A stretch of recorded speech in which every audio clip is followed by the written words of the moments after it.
Hi there. Can you hear me?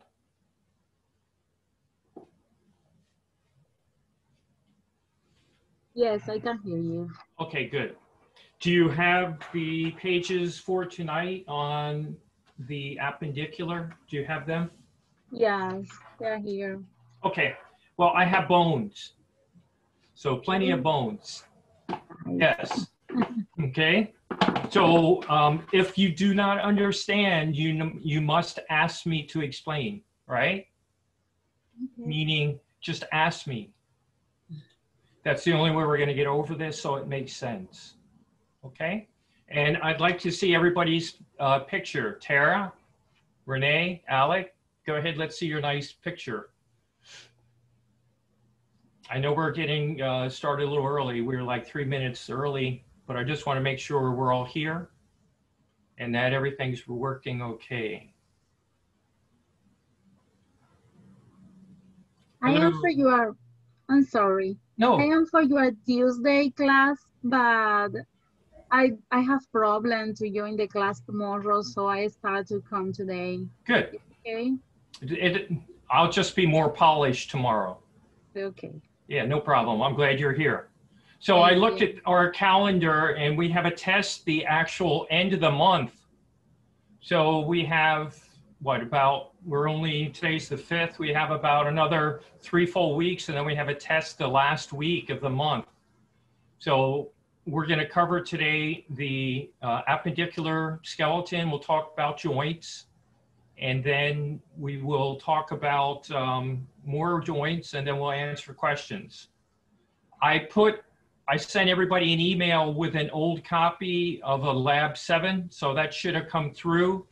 And then I added 2 more labs. I completed the lab with the information, Ms. Rosales, so that everybody could check their, their assignment, make sure they have the correct information.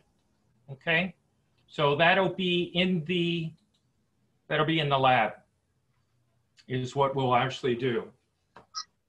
So any questions on axial skeleton? Does anyone remember anything that might, Trinity, any questions? Not right now, sorry. Oh, that's all right, no problem. So right now we have about 8 people. We should have about another 8 or so in a minute or 2. And then I want to get started, and then I want to let everybody know I looked at the images that are in this lab, and they're the same as the bones that I will go over today. And some of you may have an atlas, which is a book like this that has, the various bones. But these same pictures are they're in your Ammerman and they're in your textbook, okay? So these same, Alec, these are in your textbook and in your Ammerman is what we actually have. So for everybody to go ahead and be present, you need to have a nice, I want your video and audio both on. I know you're muted, but I don't mind you being able to talk, right? Okay, it's 7 o'clock. I know we have a few people coming later, but let's talk about the first bone. The first bone that I have is this one, and it's the scapula. And so there are several things you want to know. First of all, you need to know what side it is.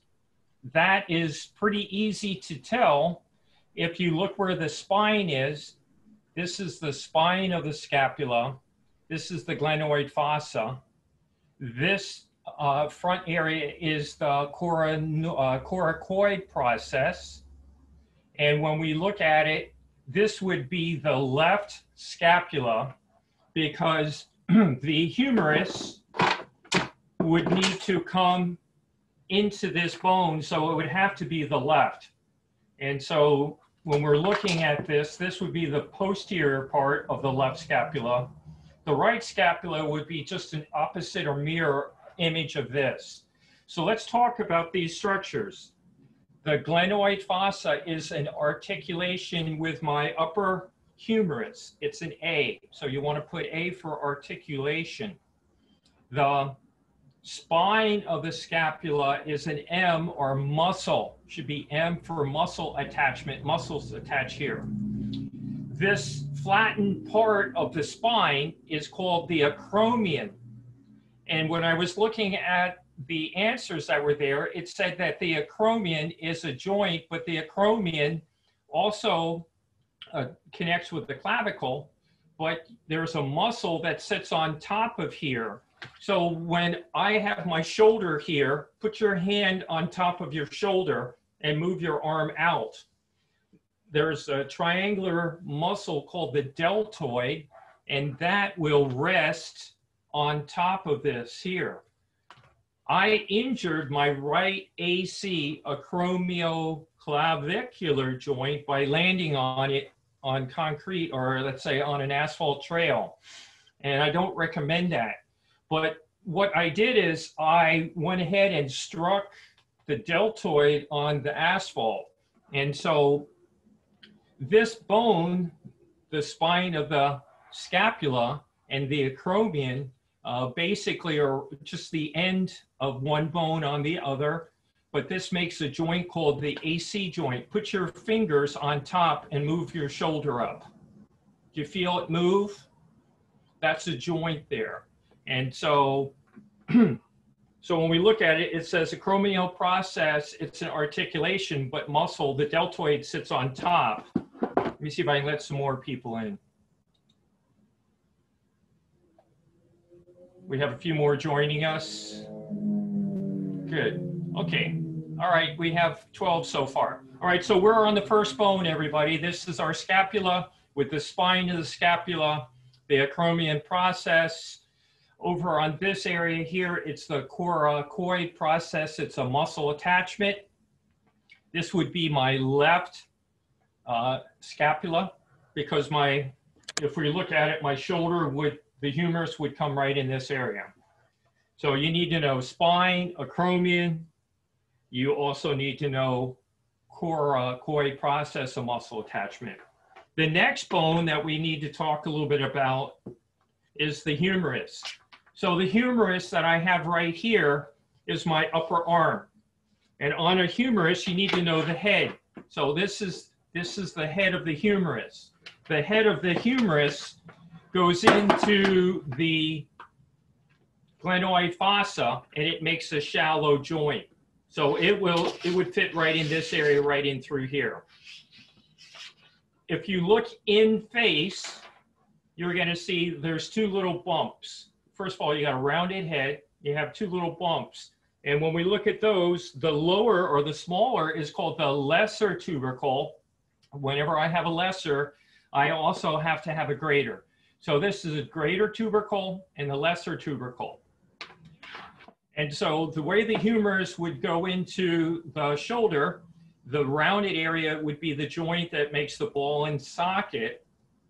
And that muscle that I said was the triangular muscle called the deltoid will actually connect on the outer part of the bone. And so it is a roughened area. And I want everybody to find that on yourself. Take your hand and run it on the side of your upper arm and go to the bottom of the triangle. And what I'd like you to do is press in there and you'll feel a roughened area. So the roughened area that would be out here opposite the ball is this tuberosity, deltoid tuberosity. It's a muscle attachment. The lesser right here, actually looking the other way, the lesser is the smaller one and the greater one here. They're both muscle attachments. And the ball is an articulation. So that would be A, and the rest of these are all M for muscle attachments. Okay, this is where it gets to be a little bit more fun. So as we go to the bottom, or the lower, the distal part of the humerus, there's several different features that you need to know. I'm going to name them and then I'm going to talk about them more. This is the capitulum on one side, and on the opposite side is what's called the trochlea. The trochlea, I want you to write down pulley, P-U-L-L-E-Y, pulley. So the trochlea is here, and it's going to go in the trochlear notch of the ulna. So when you look at the ulna has a U in it. I don't know if you can see that. You see this little U that's right there? That tells you that this is the ulna. And the only way that you're going to get some of this down, it looks like just, you know, one large conglomeration of bones, but it'll make sense in a moment. Now, how do I remember the trochlea on one side and the capitulum on the other? The capitulum is going to rest on your radius, and your radius is this rounded head. So let me tell you a story. Just relax. The head of state is where the capital is. So where is our head of state in this state? Tallahassee, correct? So the capitulum rests on the head of the radius. Does everybody follow? So the radial head is here, and the capitulum is over here. So I think of capital as capitulum, okay? And it's like, why is that important? The other day, we were talking about when I rotate left and right, I rotate at C2. The dens is on top of what, C1. Well, let me go ahead and stand. When I take my arm and I have it pronated and then I rotate it and supinate it, that occurs on the radial head. So what I want you to do, everybody, take your hand, put it on the thumb side. Here's my thumb, that's my radial side, and go up and feel the radial head. And so I have supination, turn it over. Feel it rotate. Now it's pronated. Move it up, it's supinated.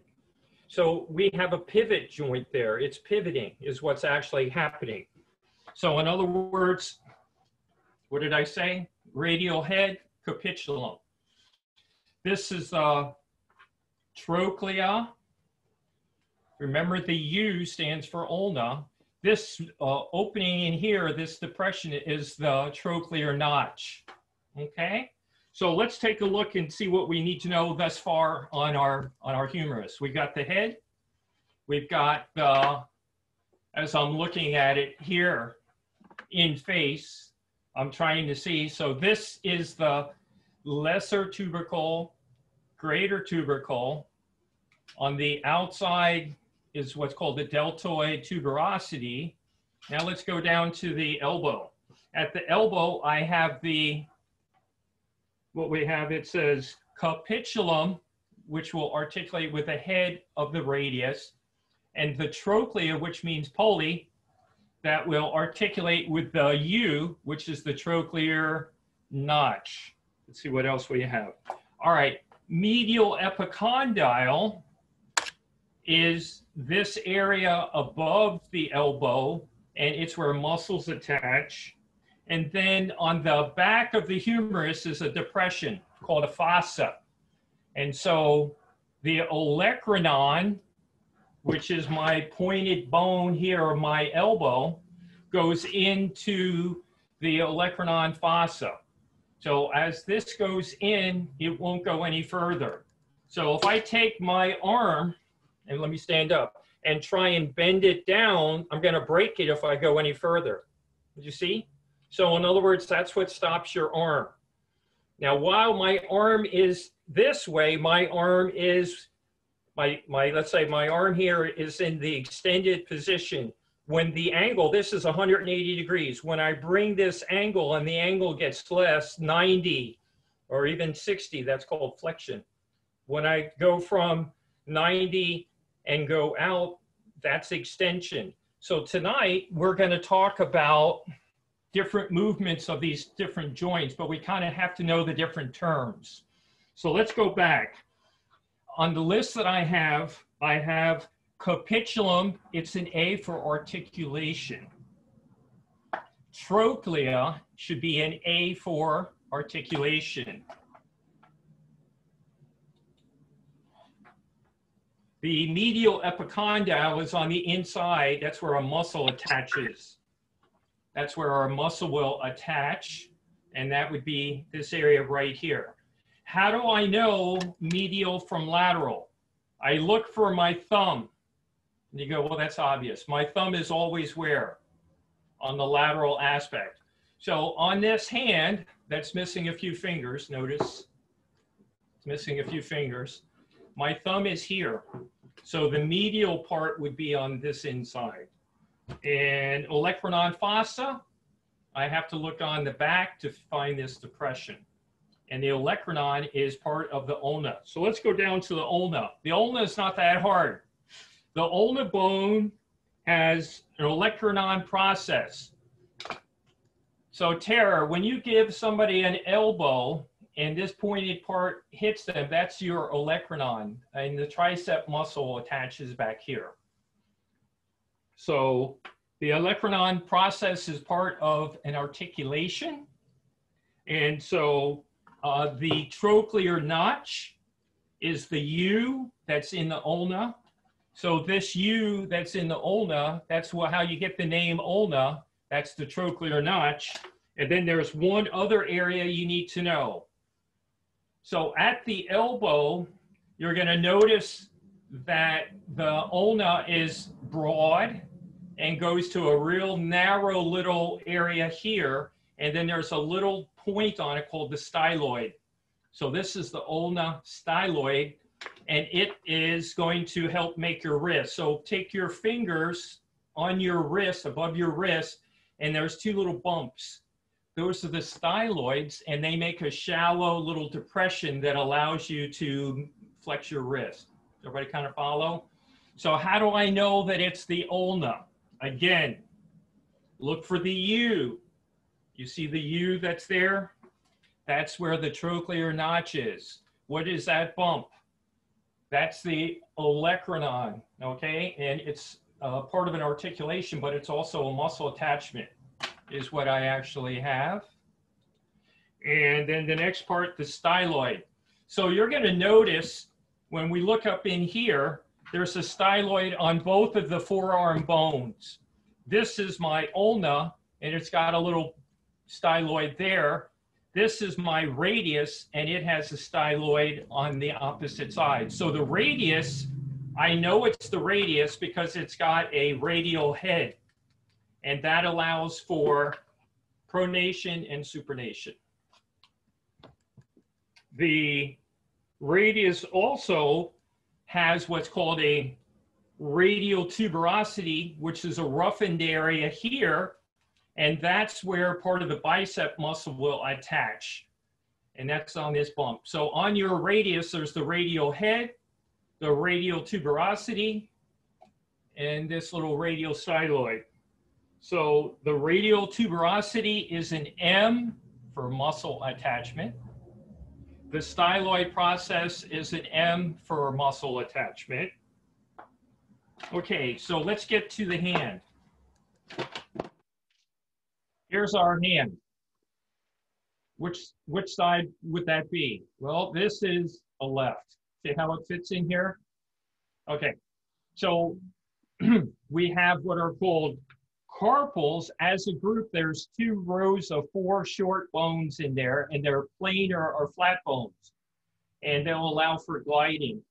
And so that's your wrist. So you can do a lot with your wrist. It can circumduct, I can extend, I can flex, I can invert, evert, I can go into adduction. We'll talk about these terms, abduction.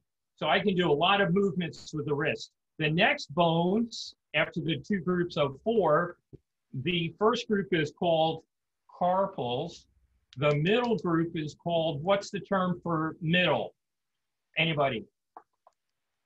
What's the term for middle? Medial. Well, if you look in on the next bone is called meta, M-E-T-A. Just like we had metaphase, now we have metacarpals, and then these are what are called phalanges, or your fingers. Does everybody kind of follow?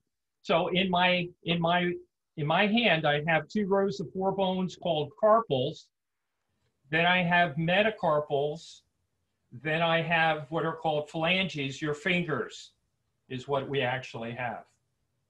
And then my thumb, obviously my thumb is not as long as what?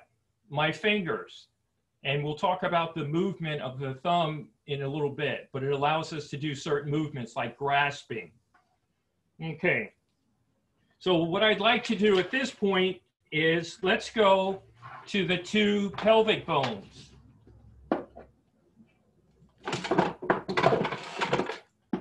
And so what I have is a pelvis.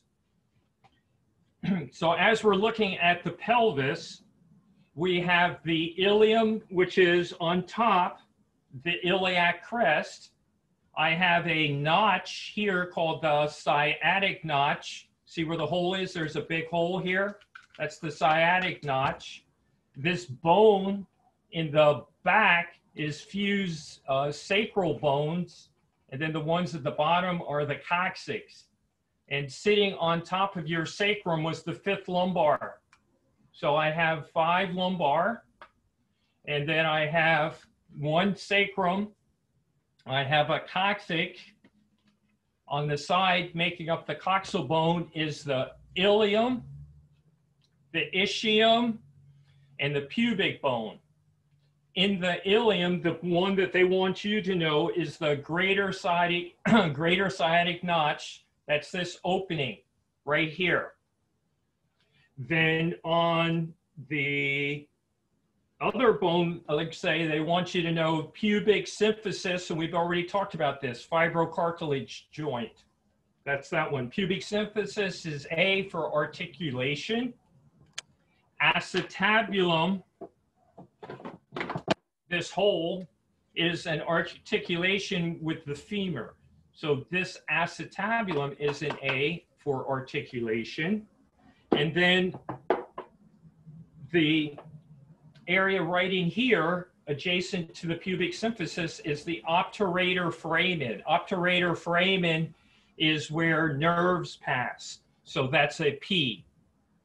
And so the ischium is this bone that you sit on, and it's this roughened bone in the back on either side. And then there's an ischial spine, which is a little tiny area, like triangular area, that is where muscles attach. So the ischial spine and the ischial tuberosity are where muscles attach. Okay, so this is a male pelvis. This is a female pelvis.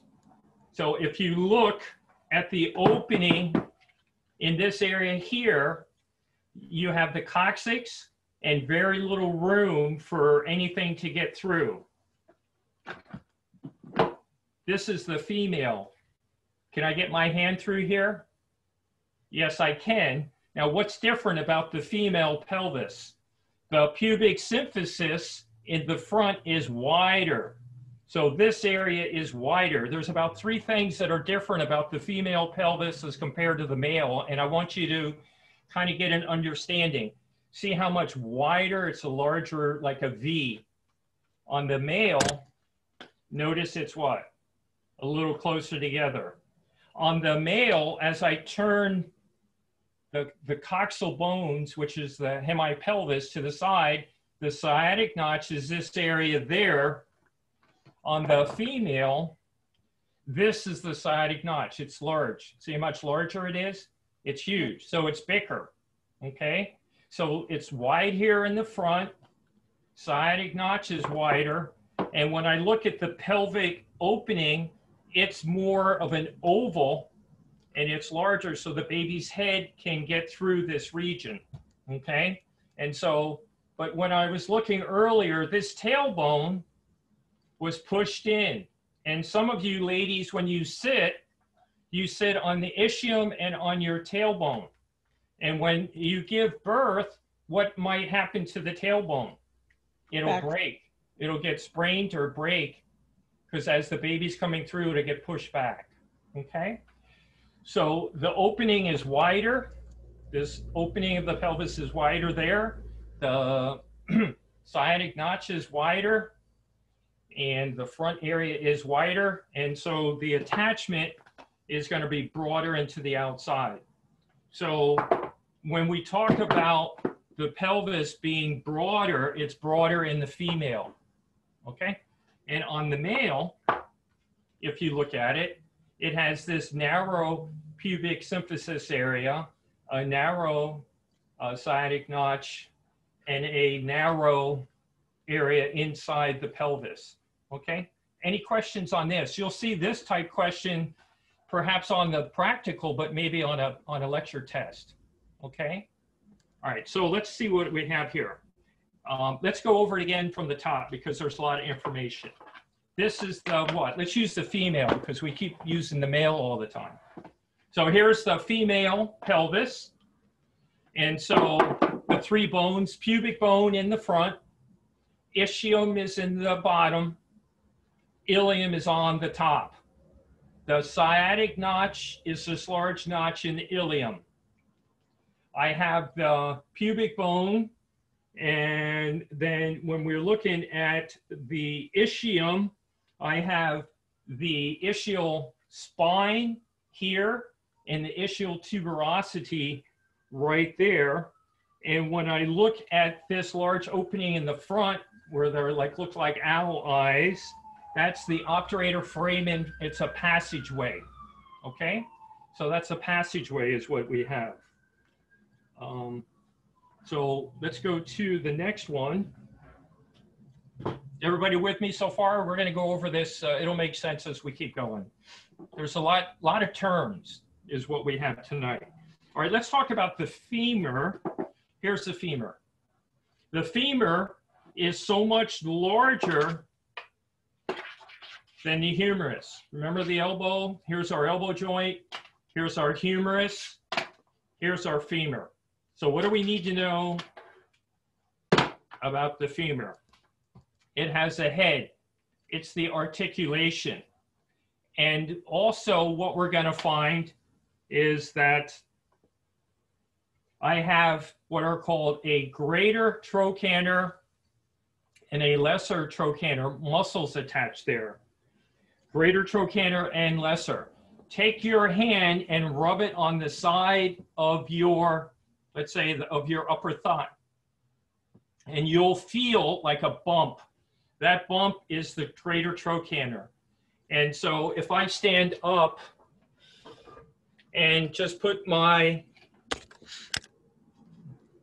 hip to the side and press, this will become more prominent. And so when you press on it, it typically is a little bit tender, but that's the greater trochanter, and it's the lateral aspect of your hip or thigh region.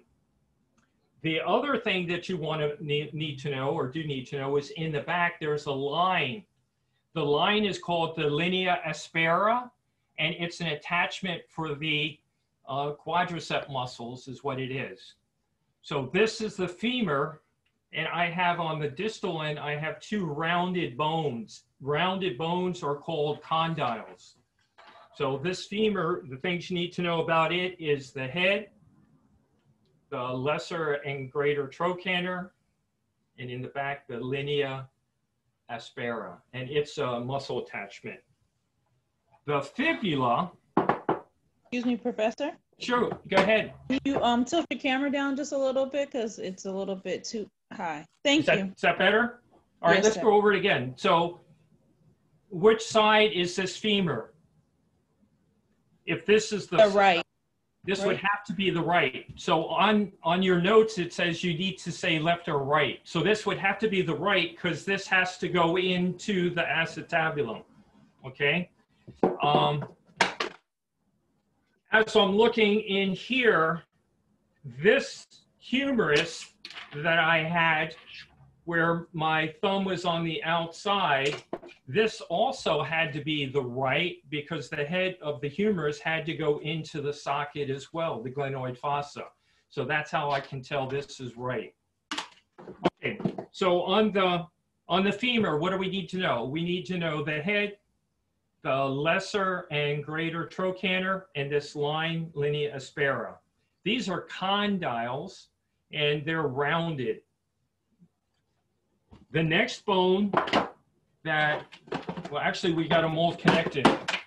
So in other words, here is a femur with the same, with a greater trochanter, lesser trochanter. The line is the linea aspera.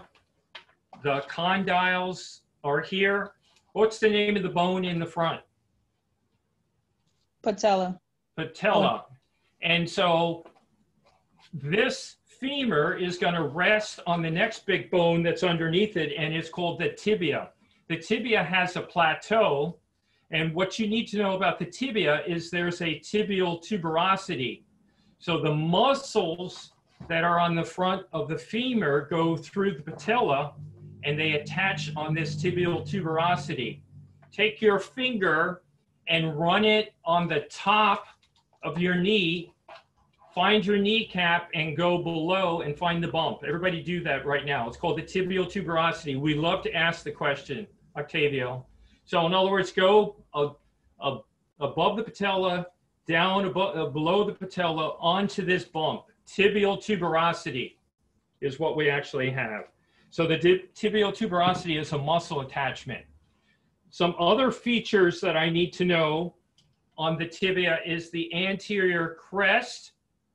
This is the pointed, sharp area of the bone in the front. It's a muscle attachment. And then I have down below, which helps make my ankle, the medial malleolus. It's this big swollen area here on that side. This bone over here is the fibula. And the fibula does not even make up part of the knee joint. It's below the knee joint, but it gives us the lateral malleolus. So take your fingers, go down to your ankle. Everybody go to your ankle, lift your ankle up and feel the two bones that help make your ankle. And so what you should be able to do is slide off them, and it allows you to raise and lower, and creates a joint for your ankle. So what we're going to have here are the bones of your foot. So let's talk about them. So there's this joint down below here called the ankle joint, and we have what are called tarsals down in this region, down where your toes are. So it's T down where the toes are, C where your hand is. So these are carpals up in the hand, tarsals down below.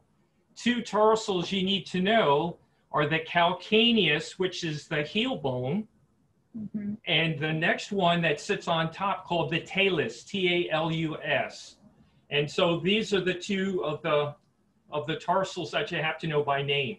Calcaneus is the heel, talus is right here. So this is the joint that helps to form your ankle joint. Your ankle can go above and down. It does dorsiflexion and plantar flexion. So in other words, here's the ankle. It'll dorsiflex and plantar flex. And then I can actually invert, and evert my ankle. I'll do that later. I'll show you, but I'll stand up to do that. Okay, what else do we need to know? If these are tarsals, then what is this called down here? What are these longer bones called? Here they're metacarpals. These are metatarsals.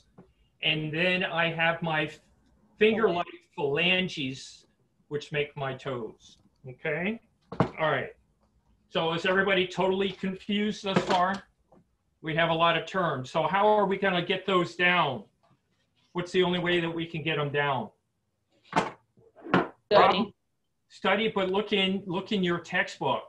And I was looking in the textbook under joints, but I was looking in the Marie book today, and this is the 9th edition, and it has a lot of information on the different joints. So in other words, it talks about different movements, and it also talks a little bit about the different bones. Let me go in the chapter before this.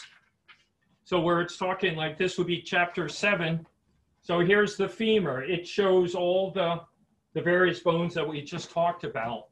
So any of the terms that they want you to know, greater or lesser trochanter, or the head, or the linea aspera. The reason you need to know that is that it has something to do with either a joint or a muscle attachment. Okay? So go ahead, yes. Do we need to know about the movement and the? We'll talk a little bit about some of these movements in just a little bit, because what I think our assignment for tonight, and I did the assignment that you have in front of you. You have 3 pages. One of them is this large chart. Do you have the chart, anybody, that you printed out? Alex says yes. I found the answers to that in the Marie, it's in section 8-2, but we're going to go over it and then we'll explain it. Okay, so let's go back and let's talk a little bit about classification of joints. So we talked about bones of the upper extremity and lower extremity. Let's talk about, I want to talk about extension and flexion. Does everybody realize that as I make a joint, as the joint goes and becomes larger, I'm 180 degrees now. Now the joint is at 90. As I go from a larger degree to a smaller degree, I'm flexing. Does that make sense to everybody? As I make it, let's say, as I extend out, the degree becomes higher. So it's the same with the wrist, okay? So at this point, it's what, 180 degrees? Now I've flexed my wrist, I've extended my wrist. Does everybody follow? The shoulder is different. So let's talk about the shoulder. I'm kind of just talking in general. If I go to anatomical position, which is basically standing with my arms at my side, I can do several things. I can do this with my shoulder. Let me go ahead and move it up. Or I can take my shoulder from midline away from midline. So with my shoulder, if I bring my hands together, I've adducted, A-D-D-U-C-T, adducted. When I bring my arms out, I A-B-D-U-C-T, abducted. There's a difference. With my shoulder, I can do flexion. So when I go forward, that's flexion. When I move my arm backwards, that's extension. I can also, with my arm, I can go internal rotation. I can do external rotation. What can I do with my jaw? Did anybody have lecture yet? Okay, so with my jaw, I can do what? I can depress it. I can elevate it. I can protract it where I stick my bottom jaw out, or I can retract it. So some of these terms we're going to talk about in that chart. But first we have to talk about joints in general. And the joints in general need to be classified 2 ways. I classify the joint by what I see with my eye. I would say if I see fibers, it's a fibrous joint. If I see cartilage, it's a cartilage joint. If I see a synovial joint, then it's synovial fluid. Okay, so we're going to classify joints by the structure that's there. And the example of a fibrous joint are the sutures in my skull. That's a fibrous joint. It's also can be classified by whether it moves or doesn't move. So we look at these sutures as not being able to move for our purpose in our class. So in other words, in an adult, our sutures do not move, okay? And so it's a fibrous joint, but we classify it as to movement. No movement means synarthrotic. Synarthrotic, no movement. Amphiarthrotic means a little bit of movement. And diarthrotic means freely moving. So if you think of these 2 pens as being 2 bones. When they're freely moving, both bones are moving, that's diarthrotic. An example of an amphiarthrotic joint would be in your lower extremity. This is, what did I say this was? Your tibia, and what did I say this bone was? Help me out. Remember anybody? Fibula. What was it? Fibula. fibula. Thank you, Jennifer. Between these two, I at least know a few of us are paying attention, there's a membrane. And this membrane holds these two together. There's a little bit of play in these bones. And so there's an interosseous membrane, and that's the example of a fibrous joint that has a little bit of movement. And it's the tibiofibula distant joint down in this area is what we have. So that's the example of a fibrous joint that moves a little bit. There are no fibrous joints that move freely. There are none. So that box is just empty. The next type of joint that I want to talk about structurally is cartilage. So I can have a location where I have cartilage but no movement. Where would that example be? Does anybody know? Where is there cartilage that won't move normally? How about the, well, the vertebra has a little bit. So we're going to put that in the next example. That'll be the example of amphiarthrotic. So that's a good thinking. But I have teeth that basically, let's go back to the cartilage part. On the cartilage part, I have a joint that doesn't move, and it's in the distal parts of bone. So it would be in this area here and this area down below. It is the epiphysis. Remember the epiphyseal plate? The epiphyseal growth plate? So the epiphyseal growth plate is an example of a cartilage joint that doesn't move. If it moves, it's fractured. The example of a cartilage joint that has some movement in this case is the intervertebral disc and the pubic symphysis. So the intervertebral disc and the pubic symphysis are cartilaginous joints that move a little bit. Does everybody kind of follow? So in the second square in the middle of all these, let's say these 9 squares, should be cartilage and amphiarthrotic. It's the pubic symphysis and the vertebral disc. Now I made a slip earlier and I said that my teeth are not held by cartilage in place. What are they held by? Bone? How about fibers? Fibers. So your teeth are held in place by fibers. And so it says that this is an example of a fibrous joint that shouldn't move, and it's called a gymphosis. So on my sheet, I have right here in front, in the first box, I have sutures and teeth. They're fibers, they don't move. The middle one is a fibrous joint that has a little bit of movement. It's between the tibia and fibula. And there is nothing in the last box. Under cartilage joints, a cartilage joint that doesn't move is the epiphyseal plate or line, or the epiphyseal, we talk about it as the line or plate, but it doesn't move.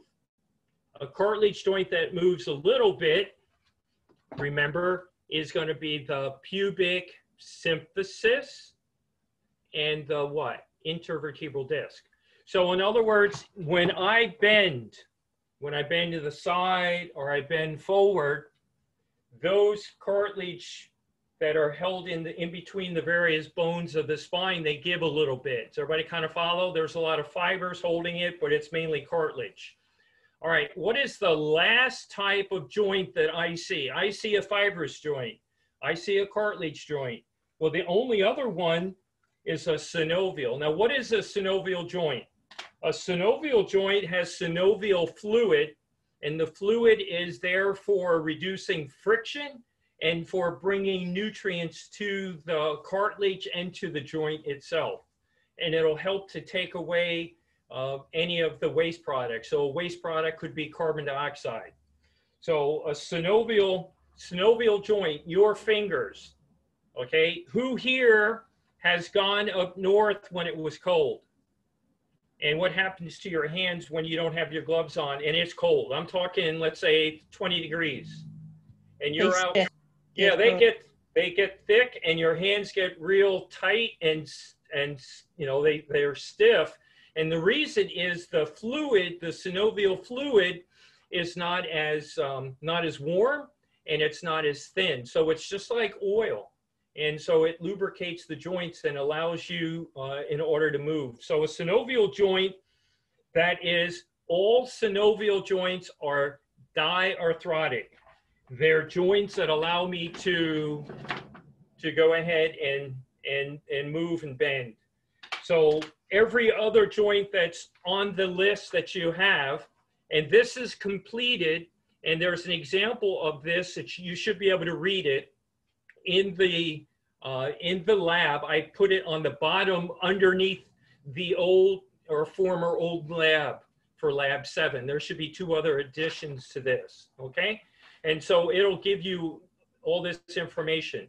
But the TMJ, the occipital atlas axis, and every limb articulation are all synovial and diarthrotic. So all of this information that we're talking about is in your lab on the bottom. You just got to open it up, and I hopefully want it to be able to be opened up so you can look at it. All right, so synovial joints have the following. They have articular cartilage. So here's the knee. How do I know it's the knee? How do I know that that's the knee? What do I see that tells me it's the knee? I see a patella, I see a femur, I see a plateau, and I see a tibial tuberosity. And I forgot the name of the bone here on the outside, guys. Fibula. Fibula. How come she's always telling me the same thing? How come nobody else is? Okay, you guys got to get with me. All right, so this is a synovial joint. It's got, the blue is articular cartilage. Notice even the patella has what on the back side? Cartilage. See the blue? Okay, so it reduces friction and absorbs shock. That's what the articulating cartilage does. The ligaments will connect bone to bone. So the ligaments are connected by, we're going to connect bone to bone, and they hold bones close together. Then the tendons are going to attach the muscle to the bone, is what's going to happen.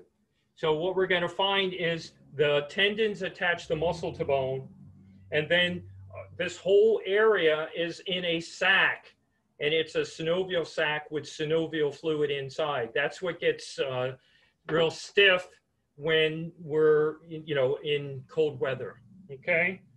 So basically, the synovial sac decreases friction by lubricating the joint. It absorbs shock, supplies oxygen, nutrients, and removes wastes, is what it does. Okay. Page 3. Let's make it easy.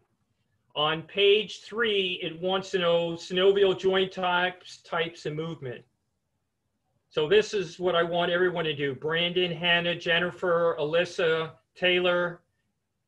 Okay, for all of you guys, put your video on as well. I know you got audio on. I want you to write 1 through 6. So plane joints are 1, hinge 2, pivots 3, condyloid is 4, saddle is 5, ball and socket is 6. Just write the numbers down. Under movements, I want you to write flex extend 7, ABDUCT 8, pronate 9, dorsiflex 10, elevate 11, rotate 12, gliding 13, and circumduction is 14. So let's talk about, let me get my skull over here. Actually, I have it right in front of me. Let's talk about the occiput and atlas. And it's a condyloid joint. It's number 4. And so how do I know it's a condyloid? Occipital condyles. Remember greater foramen or foramen magnum? Occipital condyles are these rounded areas that fit in here. So the joint is a synovial joint. It's number 4, and the movement is 7. It allows me to flex and extend, is what it does. Everybody see what we're going to do? Okay, joint number 2 is C1 and on C2. So when I look left, I look right, I am pivoting the dens of C2 under C1. So it's a pivot joint, which is number 1. And then the type of movement is 12. It's a rotation. So when I look that way, I rotate it. Does everybody kind of follow? So I look left, that's rotation. So I get rotation at C1 on C2, okay? What about my jaw, TMJ? It's a hinge joint, number 2. It's hinge, H-I-N-G-E. And what can I do with my jaw? I can glide, I can elevate, I said bring it up, and I can depress. So the numbers for this one are 11 and 13. So when we look at 11, it's elevate and depress, and 13 is glide. And there should be protract is where I take my jaw, stick it out, retract is where I bring it in. So we can do a lot with the jaw, okay? All right, what about my scapula, which is the shoulder joint? It's ball and socket, number 6, and it can do the following. I can 7, flex, extend. I can 8, abduct, A-B-D-U-C-T, and adduct. I'll go over this in a minute. I can rotate my shoulder, and I can circumduct my shoulder. So here's my shoulders. I can flex them, and I can flex them this way. That's extension. I can actually go adduct. I can abduct. So that was number 8. I can internally rotate. I can externally rotate. So rotation was number 12. And I can make a circle, can I? I can circumduct my shoulder. So those are some movements at the shoulder. Where did I get all this information? I went into the Marib table 8-2 and looked in there. What about my elbow?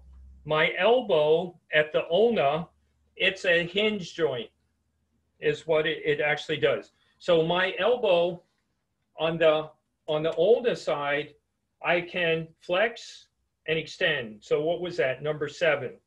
What about my radius? As I'm looking at the radius, I can pivot with my radius. Remember we were doing this here. So pivot is 3, and I can pronate or supinate. So I'm number 9. So where it says ulna radius, it's a pivot joint, which is number 3 as the type of synovial joint, and the movement is 9. What about my radius and carpals? It's a condylar. So my radius is here and my carpals. So when we're looking at this, this is my wrist. It's a number 4 condylar joint, and I can flex, I can extend, that's 7. I can adduct, abduct, and then 14, I can circumduct. So my wrist, I have a lot of movement. So what can I do with my wrist? I can extend, I can flex. From this point, I can go inward or outward, and I can circumduct. Does everybody kind of follow? All right, what can we do with? I do have a question. Go ahead. Can you, for rotation, so pronate and supinate, like with rotation, that you couldn't rotate, like your? I only rotate at my elbow. Elbow, okay. Okay, so go back up. The only place, and I think that's what I was trying to say. It said at the radius or the thumb side, I pronate and I supinate from there. That's where I'm able to rotate or pivot. So the only 2 areas that I can think of where pivoting is at C1, C2, where I rotate, and where I can pronate and supinate. Okay. Okay. Thank you. Yeah, well, it's hard because I think of these that they don't explain it too well. The wrist, we just said it was a 4, and then it was 7, 8, and 14. Let's look at intercarpals. These are carpals. So this is my wrist. It's a number 1. It's a plane, plane number 1, and it allows for gliding. I can get gliding in there, is what I can get. And then metacarpals is here. Between the metacarpals and the phalanges, these joints, let me show you on this hand.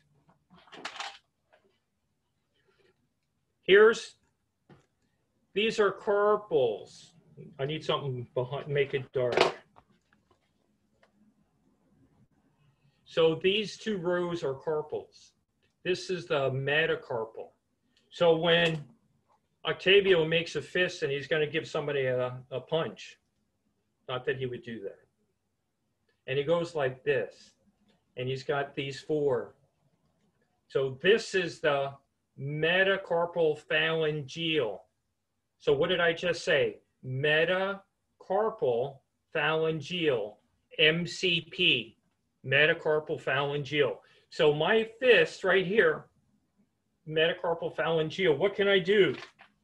What can I do there? I can flex, I can extend, but what else can I do with those? I can do what? What else can I do with them? I can move it like that. I can spread them apart. So what is that called? Abduction, ABDUCT. And if I can spread my fingers apart, what else can I do? Squeeze them in. Bring them in. Go ahead, question, please.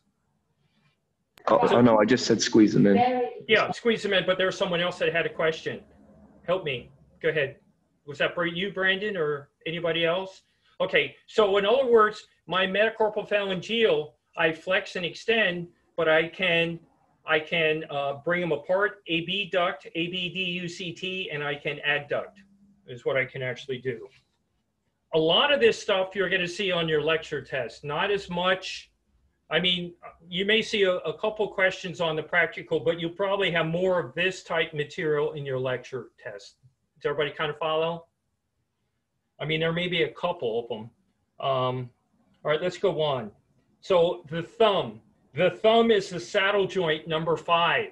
That's probably important to realize. A lot of people get arthritis in their thumb. And so when we're looking at the thumb is the saddle joint. A saddle joint has a concave and a convex surface.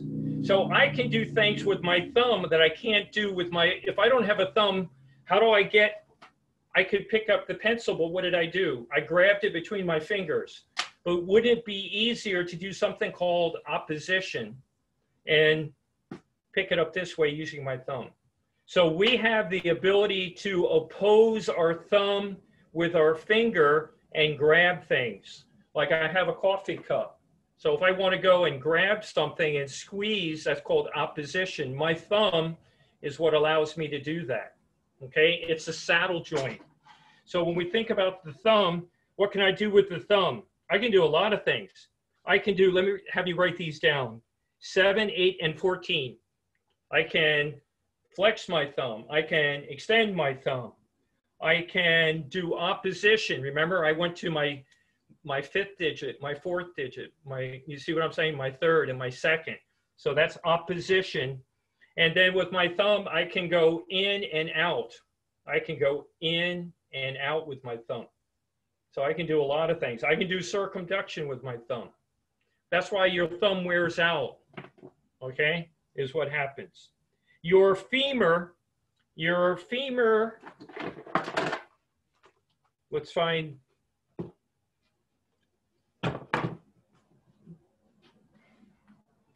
here's my femur, it's a ball and socket joint. So what am I going to be able to do there? Flex and extend. Flex and extend, I'm going to be able to circumduct. No. I'm going to be able to adduct and abduct. So for the hip, I can do 7, 8, 12, and 14. I can flex, extend. I can abduct, adduct. And let's see what else I just said. 12 is rotate. Okay, I can rotate. And 14, I can circumduct. So all of this information will be in that sheet that I talked about, but there's a lot of movement at the hip. Also, the hips can wear out just like other bones can. Okay. All right. What about the knee? What do I do with the knee? I had my knee joint. What can I do with the knee? Hopefully It's all the you, hinge, isn't it? it's the hinge joint. All I do is flex and extend. That's all you want to do. If you're doing more than that, you probably tore something. If you can rotate your knee joint, then you tore something. All right, what about my ankle? It's a hinge joint, and it's 10. I can dorsiflex. So here's my foot. I can dorsiflex and plantar flex. Dorsi goes forward, plantar is the other way. So really, I'm flexing and extending. Does everybody follow? Flexion and extension, but we call it dorsiflex and plantar flex. That's only at the ankle. All right, what can I do with my, go ahead, question. Yeah, so do we put 7 or we just put 10 only? 7, I would just put 10 because you consider dorsiflexion as flexion and plantar flexion as extension. But I would put 10 because that's the old, when I say dorsiflex, the only time I ever think of dorsiflex is my ankle. Okay? Yeah. Thank you. You got it. Intertarsals are all these bones. So these are the intertarsal bones. They're plain synovial joints, number 1. And they're used for gliding. Gliding, number what? Gliding is 13. And it doesn't have it in here, but my ankle can, your ankle can invert or evert. Did everybody follow what I'm talking about? All right, so in other words, I'm gonna move this and I'm gonna move it down to my foot, or at least bring my foot up. So if I bring my foot, I gotta get it higher. If I bring my foot in, okay, that's an inversion. And when my foot goes out, that's eversion. So in is inversion, out is eversion. And so there's only 2 kinds of sprains of your ankle. 90% of them are inversion sprains. So when we start thinking about the intertarsals, we're talking about these bones right in through here. And so that's a sprain of your ankle. So gliding, inversion, or eversion. And then what can we do with our toes and our phalanges? What can you do with flex and extend? What else can you do with your toes? Can you bring them apart? Yeah, you can abduct and... You can adduct and ABDUCT, abduct is what you can do with them. Okay. All right. I know we went over a lot of material. This worksheet that we went over is in your lab, and I uploaded it today. I used, basically I went into, let me show you. Let me go to 8-2. To fill out the chart, I went into Marib's book, and I used chart 8-2, structure and functional characteristics of body joints. It tells me the name, the structural type, and then what kind of movement. So I use this from the Marib book. I'm sure the other books have some of the same information in them as well. But this is all uploaded, and it's in your lab. And then I also was able to, let me show you as well, upload a copy of some material. Like for instance, for this lab that we're talking about tonight, I uploaded a picture in there of a synovial joint. There is also some of the movements that we just talked about. I like this other lab as well. It's the same information, maybe just provided a little differently. It shows pictures of movement of the different joints. It has some of the pictures of the bones we talked about. We talked about the what? We talked about the scapula and the coxal bone. We talked about the elbow.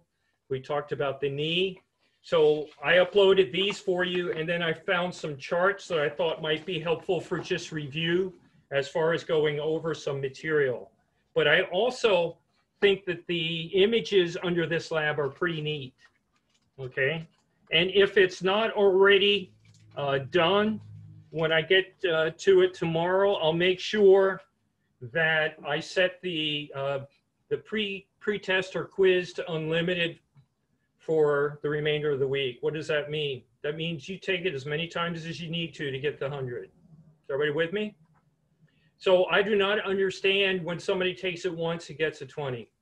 I don't understand that. It's just, I guess I had to go work the rest of the week. But this material, if you kind of get it down and work on it now, when we get to muscles next week, you won't have to worry about this material. There'll be new material.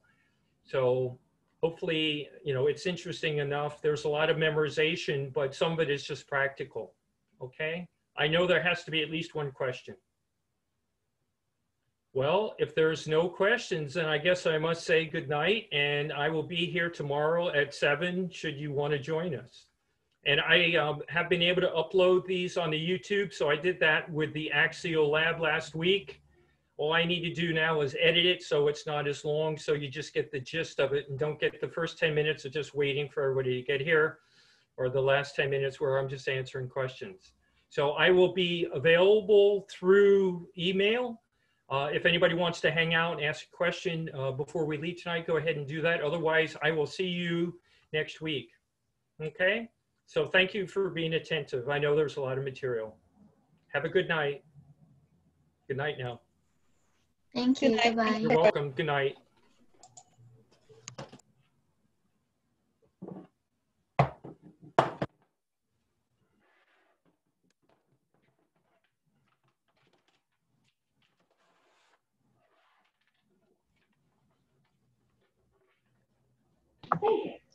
So I have the printouts of the worksheets, and a lot of that information you went over, that was from 14.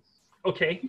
About half of it was on this sheet, but there's an empty sheet in the back where there was nothing. I don't know why, or if that was intentional. Okay, well, you go over what was, so which lab are we talking about? Tonight's lab? Yeah.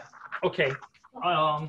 She might have just copied the back of one of them. So let me look at lab 7.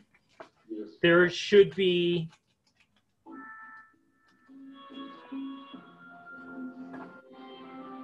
there'll be a picture of the synovial joint. Was that on there? It doesn't have any pictures. It's all just the writing portion. Okay, everything else from this lecture was on here. Okay. But once you got to like the 14 different parts, it had about 6 of the materials from here, and then it just kind of cut off. But it's pretty much in the exact same order, so it was kind of strange. Yeah. So what you're saying is the last part. I'm trying to put this back in. Let me put this away, and then I'm right with you, because I want to close this notebook. One sec. Okay. So the last sheet didn't show up, huh? Like half of it did, but then, talking about this page right here. Yes, that page. Okay, so the bottom from what? 1, 2, 3, 4, 5, 6. So from wrist down, nothing showed up. Let me see here. No, ball and socket. So 55 had everything on it, but then 56 is an empty page. I'm not sure if that was intentional. No, I don't think. So when we're looking at ball and socket for hip, is that, or from number 5? So you're saying from the 5th one down, it was empty. 6th one. All right, 1, 2, 3, 4, 5, 6. So that was dealing with ulnar radius and carpals. It was just blank. Yeah, right after that, there was just nothing else. Like it was at the end of the page, and then the next page. Okay. Nothing. You're looking at the lab notes. Right. How about, that's the way those lab notes are. Go to, in your lab, there's 2 more at the very bottom of the lab, and it'll have tonight's information we just went over with the answers. Right. And that this will be there, and then there should be the notes that I was just talking about that had ball and socket on there. Okay. Yep. So I don't think they didn't give as much information on the lecture part. So I think that's all they did. All right. Yeah. Most of it was in there. Like, then towards the end is when some of the information started to fall flat. Yeah. But I got a lot of it written down. I just wanted to make sure I didn't forget anything. You know what I mean? Well, I think you got a 90 on your last test. That was great. Yeah. Yeah, that's good. I'm glad to see that.